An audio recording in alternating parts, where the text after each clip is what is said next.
La lune fondue, un grand miracle du prophète. Parmi les grands miracles accordés au prophète, il y a celui de la lune fendue. À Mecca, le prophète appelait les gens à l'adoration d'un seul Dieu, à abandonner les idoles et à vivre selon la justice et la droiture. Mais les chefs des Qurayshites voyaient dans ce message une menace. Une menace pour leur tradition, une menace pour leur autorité, une menace pour leur commerce lié aux idoles.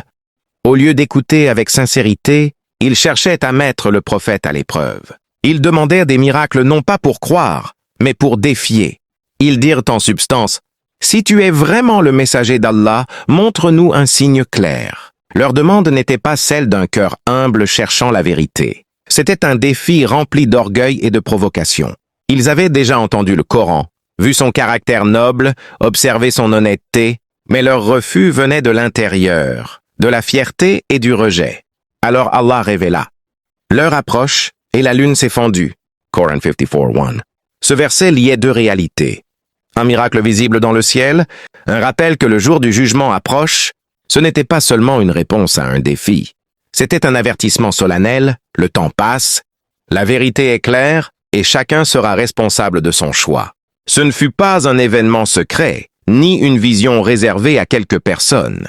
La lune était dans le ciel de Mecca, visible par tous ceux qui regardaient. Les témoins virent clairement les deux parties distinctes, séparées l'une de l'autre, puis, par la permission d'Allah, elles se rejoignirent à nouveau. Ce signe était visible à l'œil nu, clair dans le ciel nocturne, observé par plusieurs personnes.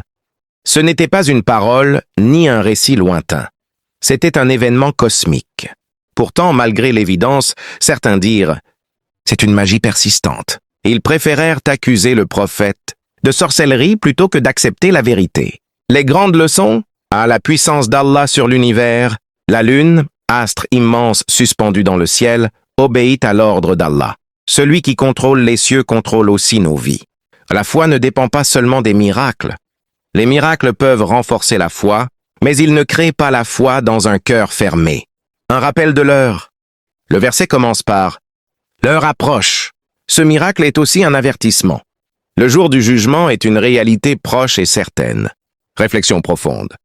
Si Allah peut fendre la lune, il peut réparer un cœur brisé. Il peut ouvrir une issue là où tu ne vois aucune solution.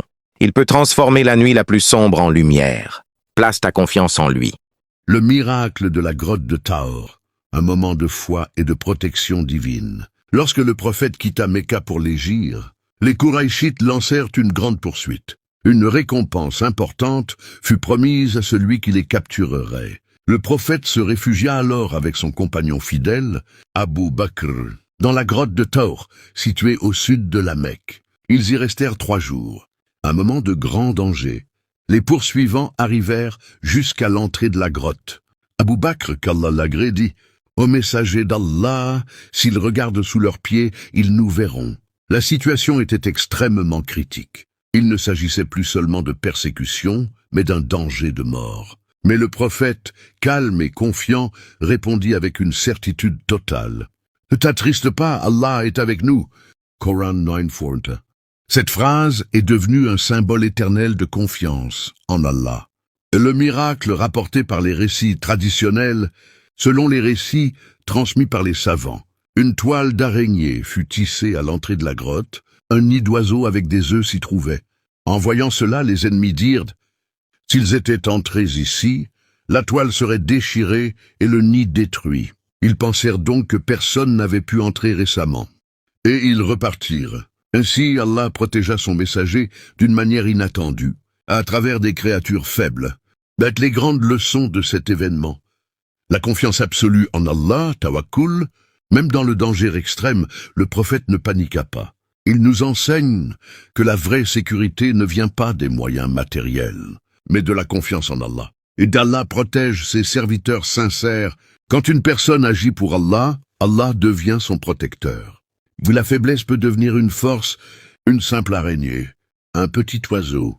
Ce que l'homme considère comme insignifiant peut devenir un moyen puissant par la volonté d'Allah. Le calme dans l'épreuve. Le prophète rassura son compagnon au lieu d'augmenter la peur. Le vrai leader apaise les cœurs dans les moments difficiles. Et ce moment de la grotte de Tahor n'est pas seulement une histoire du passé, c'est un message pour chaque croyant. Quand tout semble fermé, quand la peur est proche, quand les ennemis sont à la porte, Allah est avec ceux qui placent leur confiance en lui. Le voyage céleste du prophète, Muhammad est connu sous le nom de Al-Isra, Al-Mi'raj, c'est un épisode majeur de la tradition islamique, à la fois miraculeux et profondément symbolique. Les deux étapes du voyage. Al-Isra, le voyage nocturne. Muhammad est transporté de la Mecque à Jérusalem, sur une monture appelée Bourak, en compagnie de l'ange Gabriel. Al-Miraj, l'ascension.